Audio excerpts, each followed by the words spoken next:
अस्सलाम वालेकुम dear students, कैसे हैं आप सब। उम्मीद करता हूं कि आप सब खैर आफियत से होंगे, ठीक होंगे। डियर स्टूडेंट्स, आपको यूट्यूब के इस मुनफरिद चैनल के ऊपर फ्यूचर स्कॉलर के ऊपर खुशामदीद कहा जाता है। प्यारे बच्चों, हमने फ़ाइनल अकाउंट स्टार्ट किया हुआ था। फाइनल अकाउंट का इंट्रोडक्शन हमने ब्रीफली डिस्कस किया, उसका लेक्चर भी इसी फ्यूचर स्कॉलर चैनल के ऊपर अपलोडेड है। फिर डियर स्टूडेंट्स, उसके हमने 14 क्वेश्चंस किए आई कम पार्ट 1 की बुक से, प्रिंसिपल्स ऑफ अकाउंटिंग। उस बुक का नाम है सुहेल अफजल एंड आरफ चौधरी, उसके राइटर हैं। उस बुक से हमने 5 से लेकर 14 तक क्वेश्चन भी कर ली हैं। वो तमाम के तमाम क्वेश्चन वीडियो लेक्चर्स जो उसके हैं वो अपलोडेड है। डियर स्टूडेंट्स, आज हम एक मोस्ट इम्पोर्टेंट चैप्टर स्टार्ट करने लगे हैं। इस चैप्टर से अगर हम आईकॉम पार्ट 1 की बात करें तो उसमें भी 20 मार्क्स का क्वेश्चन लाजमी आता है। अगर हम बीकॉम पार्ट 1 की बात करें या एडीसी की बात करें तो उसमें भी इस चैप्टर से एक क्वेश्चन पेपर के अंदर मस्ट आता है, चाहे वो पंजाब यूनिवर्सिटी हो, चाहे वो गुजरात यूनिवर्सिटी हो, चाहे वो सरगोदा यूनिवर्सिटी हो, व्हाट्सएवर कोई भी यूनिवर्सिटी हो। इस चैप्टर के अंदर से हर यूनिवर्सिटी एक क्वेश्चन लाजमी पेपर में डालती है। चैप्टर का नाम क्या है? चैप्टर का नाम लिखने से पहले और पढ़ने से पहले आप तमाम स्टूडेंट से एक ही गुजारिश की जाती है कि इस फ्यूचर स्कॉलर जो यूट्यूब का चैनल है इसको आप सब्सक्राइब कर दें, बेल आइकन को प्रेस कर दें, ताकि आने वाले हर न्यू लेक्चर का जो नोटिफिकेशन है आपको बर वक्त मिलता रहे और आप इससे इस्तेफादा हासिल करते रहें। डियर स्टूडेंट्स, अगर हम चैप्टर की बात करें तो चैप्टर नंबर 6 है। इस चैप्टर का नाम है बिल्स ऑफ एक्सचेंज। ये बिल्स ऑफ एक्सचेंज चैप्टर है, अभी मैंने आपको 1-2 मिनट पहले बताया कि ये इम्पोर्टेंट चैप्टर है। इसमें से पेपर में क्वेश्चन मस्ट आता है। आज का जो लेक्चर है, आज के लेक्चर के अंदर हमने इसका इंट्रोडक्शन पढ़ना है। बेटा, ये जो चैप्टर है ये आईकॉम पार्ट 1 और एडीसी पार्ट 1, इन तमाम के लिए ये इम्पोर्टेंट चैप्टर है। बीबीए के जो स्टूडेंट है उस ये भी वो स्टूडेंट भी इस चैप्टर से इस्तेफादा हासिल कर सकते हैं, क्योंकि उनके लिए भी चैप्टर इम्पोर्टेंट चैप्टर है। बेटा, इसका इंट्रोडक्शन हम स्टार्ट करने लगे हैं। इंट्रोडक्शन में हम पढ़ेंगे कि बिल्स ऑफ एक्सचेंज क्या होता है, बिल्स ऑफ एक्सचेंज बनाता कौन है, बिल्स ऑफ एक्सचेंज किसके ऊपर ड्रा किया जाता है, इसमें कितनी पार्टीज इन्वॉल्व होती हैं, उसके बाद और इसमें कितने केसेस आते हैं बिल्स ऑफ एक्सचेंज के अंदर। आज का जो लेक्चर है, अभी मैंने आपको बताया, ये इंट्रोडक्शन के ऊपर मुश्तमिल है। Introduction of bills of exchange आज का जो लेक्चर है, इस लेक्चर के अंदर हमने बिल्स ऑफ एक्सचेंज का इंट्रोडक्शन डिस्कस करना है। देखिए, हम बिल्स ऑफ एक्सचेंज का इंट्रोडक्शन डिस्कस करने लगे हैं। बेटा, इंट्रोडक्शन क्या है, बिल्स ऑफ एक्सचेंज क्या है। सबसे पहले हम बिल्स ऑफ एक्सचेंज की डेफिनेशन पढ़ते हैं। डेफिनेशन पढ़ेंगे, उसके बाद हम इसका एक छोटी सी डायग्राम बना के इसका कंप्लीट इंट्रोडक्शन उसी डायग्राम में डिस्कस करेंगे। बिल्स ऑफ एक्सचेंज क्या है? It is an unconditional order written by one person to another person for the payment of debts, that is called bill of exchange। कहते हैं जी, बिल ऑफ एक्सचेंज क्या है? Bills of exchange एक unconditional order है। Bills of exchange क्या है? एक unconditional order है। ये ऑर्डर कौन लिखता है? ये रिटर्न करता है एक पर्सन, किसके लिए? किसके नाम पे? दूसरे पर्सन के नाम पे। क्यों? कि वो पेमेंट करे किस चीज़ की? डेट्स की, जो उधार परचेजिंग की है उसकी पेमेंट करे। ये है जी बिल्स ऑफ एक्सचेंज। अब बिल ऑफ एक्सचेंज बनाता कौन है, किसके ऊपर बनाया जाता है, बेटा हम इसको ब्रीफली डिस्कस करने लगे हैं। आप तमाम स्टूडेंट्स ने ये लेक्चर पूरा सुनना है, कोई भी चीज़ इसमें से स्किप नहीं करनी, क्योंकि अगर आप लोग कोई चीज़ स्किप करेंगे तो आपके लिए प्रॉब्लम होगी, आपको इस लेक्चर की समझ नहीं आएगी। देखिए जी, हम एक एग्जाम्पल लेते हैं। एक पर्सन है, उसका नाम है ए, और एक पर्सन है, उसका नाम है बी। ये जो ए है बेटा, ये बिजनेसमैन है, और ये जो बी है, ये इस बिजनेसमैन का कस्टमर है। एक पर्सन ए है, एक पर्सन बी है। जो ए है वो बिजनेसमैन है, और बी बिजनेसमैन यानी कि ए का कस्टमर है। बी ए क्या करता है, ए सेल करता है, किसको करता है, बी को करता है। किस बेस पे, क्रेडिट बेस पे। ए ने गुड्स सेल की हैं, किसको सेल की हैं, बी को की हैं क्रेडिट बेस पे, और बी ने गुड्स परचेज की हैं, किससे परचेज की हैं, ए से परचेज की हैं, किस बेस पे, क्रेडिट बेस पे। जब ए गुड्स सेल करेगा, बी गुड्स परचेज करेगा, तो इन दोनों के दरमियान में एक रिलेशन बन जाएगा। वो रिलेशन क्या है, ए ने जब गुड्स सेल की तो ए क्रेडिटर्स बन गया बी का, इसने परचेज की हैं, और जो बी है वो डेटर बन गया किसका, ए का। अब उधार पे सेल परचेज हुई, ए ने चीज़ें सेल की बी को, बी ने परचेज कर ली। अब इन दोनों के दरमियान जो रिलेशनशिप बन गया वो क्रेडिटर्स एंड डेटर का रिलेशनशिप बन गया। ए कहता है कि ए बी को कहता है कि हम एक काम करते हैं, एक सबूत के तौर पे, एक प्रूफ के तौर पे हम एक बिल बना लेते हैं। बी इस बात पे एग्री हो जाता है। बी कहता है चलो आप एक बिल बना लो, तुम भी उसके ऊपर साइन कर दो, मैं भी उसके ऊपर साइन कर देता हूँ, आप अपनी स्टैंप लगा दो अपने बिजनेस की, जो आपने नाम रखा हुआ है उसकी। तो ये हमारे दोनों के पास एक सबूत रहेगा कि बी कहेगा कि मैंने पेमेंट करनी है, और ए कहेगा कि मैंने पैसे वसूल करने हैं बी से।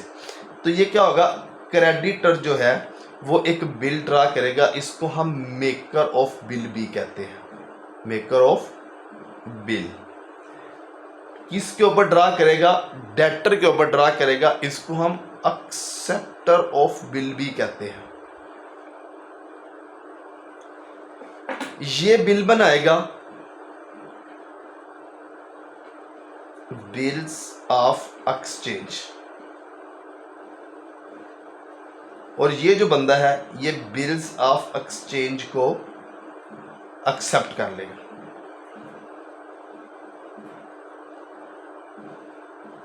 इन दोनों ने, इसने बिल बनाया, इसने एक्सेप्ट कर लिया, फिर क्या होगा, फिर हम इन दोनों के दरम्यान जब बिल बनेगा, ये एक्सेप्ट कर लेगा, ये बोलेगा कि हम 3 महीने का बिल हमने बनाया है। हमने ए ने भी साइन कर दी है, बी ने भी इसके ऊपर साइन कर दी है।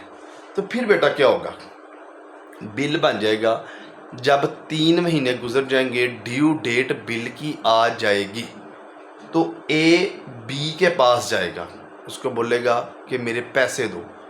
कौन से पैसे, जो तुमने उधार पे चीज़ें ख़रीदी हुई थी, अब उसकी डेट आ गई है पैसे देने की, तो मुझे उसके पैसे अदा करो। इस सारे प्रोसेस को बेटा हम कह रहे होते हैं ये बिल्स ऑफ एक्सचेंज है।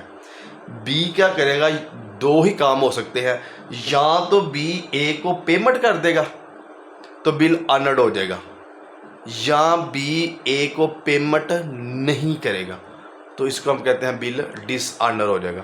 पहला क्या है जी, या तो बिल अनर्ड हो जाएगा, बिल के पैसे मिल जाएंगे। दूसरा क्या है जी, या तो बिल डिसऑनर हो जाएगा, बिल के पैसे नहीं मिलेंगे। हम बेटा अब डिस्कस हम करने लगे हैं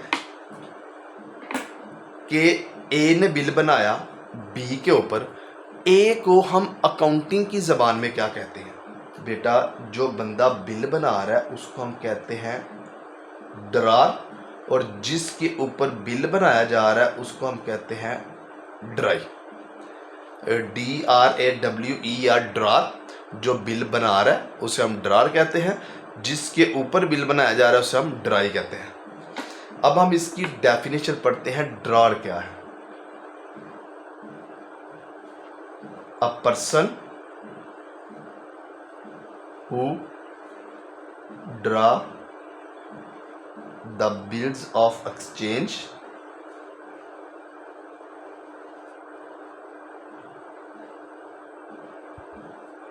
that is called ड्रार। मतलब क्या है? मतलब यह है, अ पर्सन, एक शख्स, हु, जो, ड्रा करता है या बनाता है क्या, बिल्स ऑफ एक्सचेंज, उसे हम कहते हैं ड्रार। ऐसा बंदा जो बिल्स ऑफ एक्सचेंज बनाते हैं उसे हम ड्रार्स कहते हैं। बेटा अब हम डेफिनेशन पढ़ने लगे हैं ड्राई की। ड्राई क्या है? A person to whom the bills of exchange is drawn, that is called drawee. इसकी हम अभी इसको डिफाइन कर लेंगे। कहते हैं अ पर्सन, एक शख्स, टू होम, जिसके ऊपर the bill of exchange drawn बनाया जाता है, date is called dry.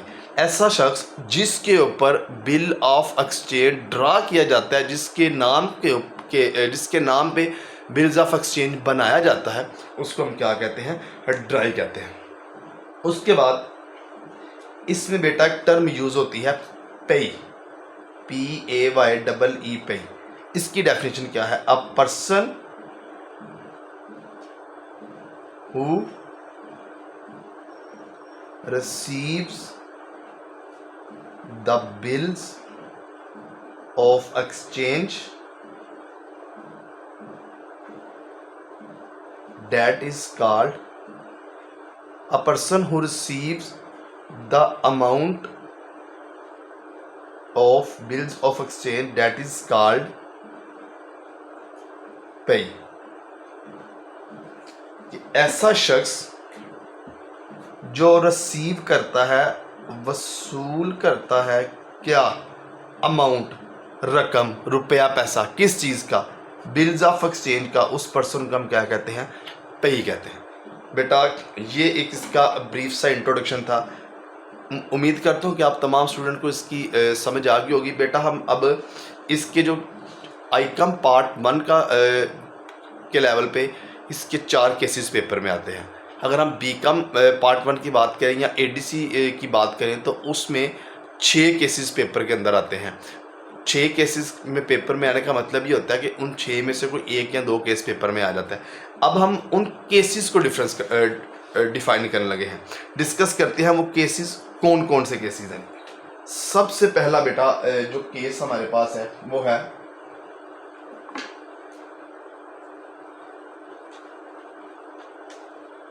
Case number 1, bill is retained till maturity, के जो बिल है वो रिटेन कर लिया है किस तक? मैच्योरिटी की डेट तक। अब ये जो सारा प्रोसेस होगा ये जर्नल एंट्रीज का होगा। बेटा हमने 2 बुक्स बनानी है। कौन सी?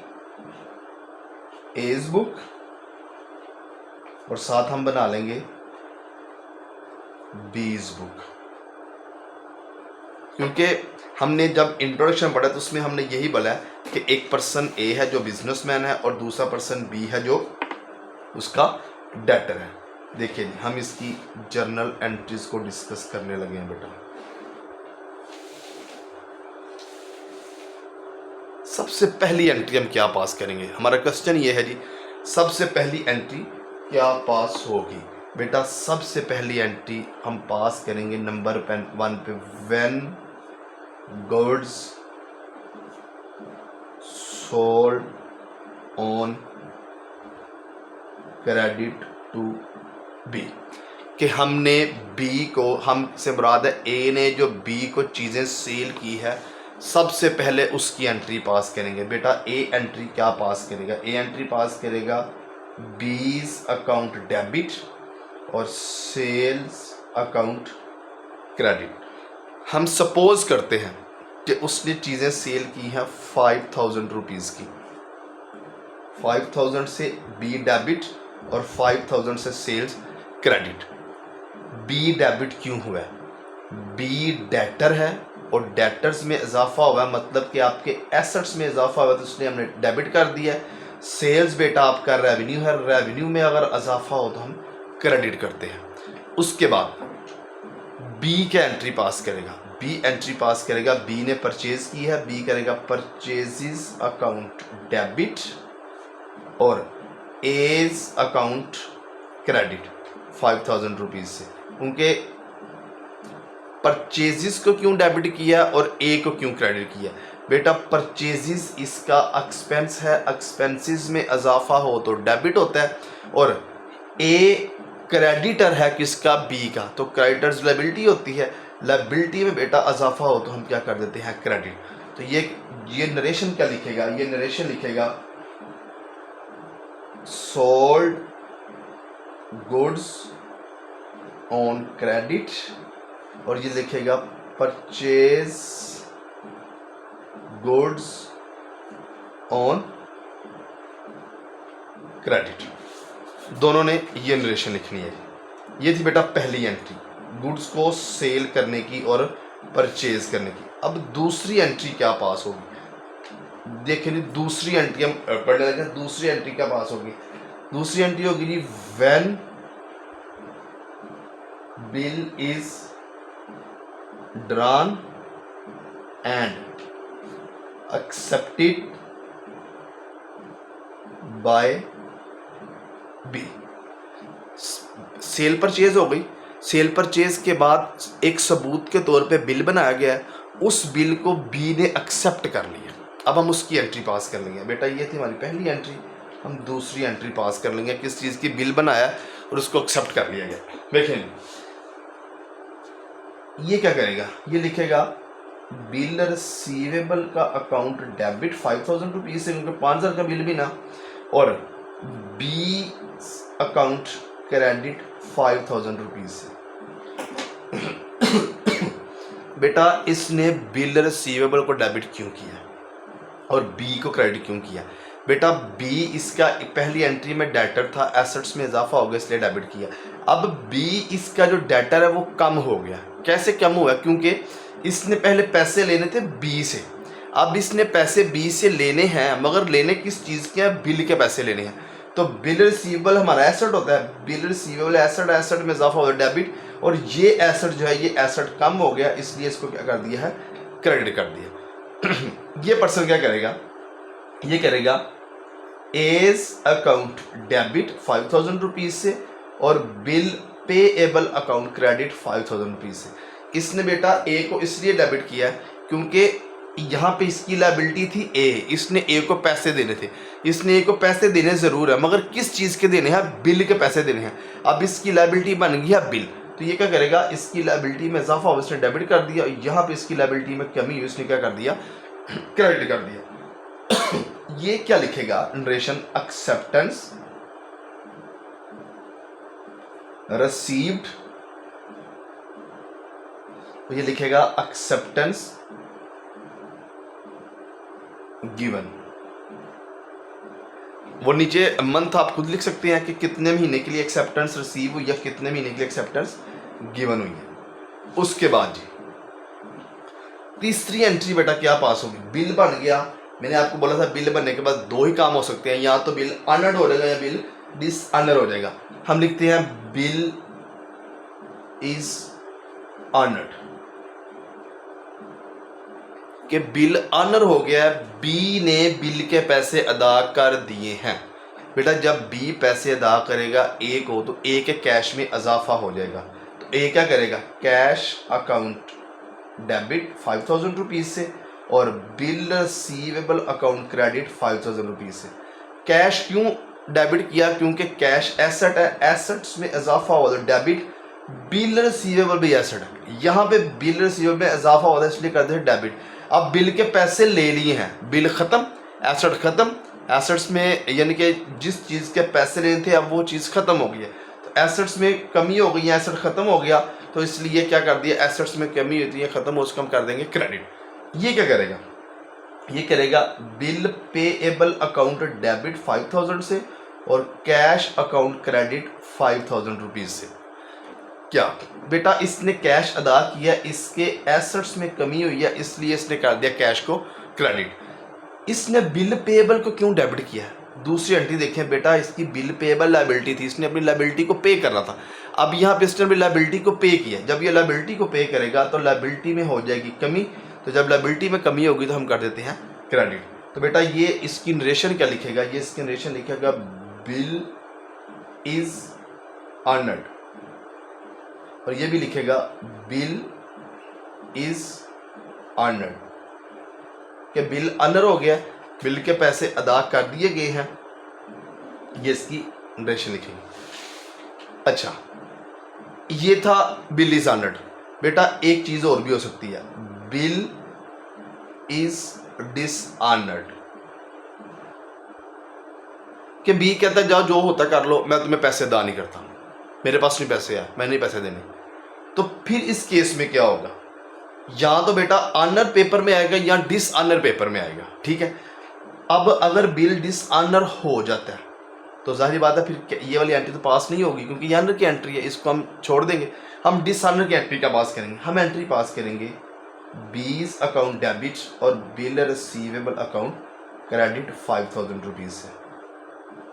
आपको रट्टा भी बताऊंगा, आपको कंसेप्ट भी बताऊंगा।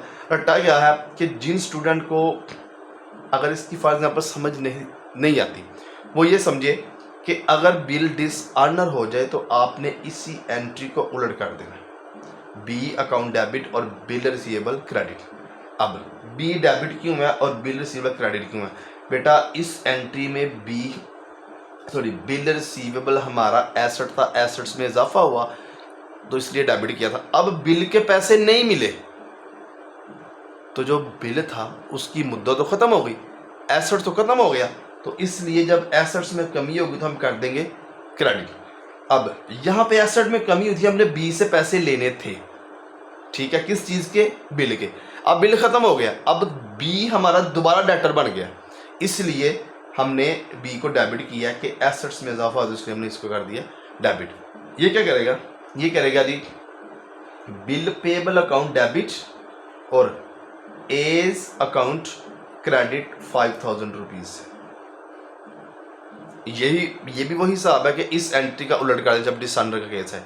इसने बिल पेएबल क्यों डेबिट किया और ए को क्यों क्रेडिट किया, बेटा इस एंट्री में देखें, ए इसकी लायबिलिटी कम हो गई थी बिल बन के, अब बिल तो एक्सपायर हो चुका है क्योंकि इसके पैसे नहीं मिले, तो जब बिल आपकी लायबिलिटी थी, इजाफा हो गया था, उसके पैसे आपने नहीं दिए, बिल एक्सपायर हो गया, लायबिलिटी तो ऑटोमेटिकली ख़त्म हो गई। जब लायबिलिटी ख़त्म होगी, लायबिलिटी में कमी होगी तो हम करते हैं डेबिट।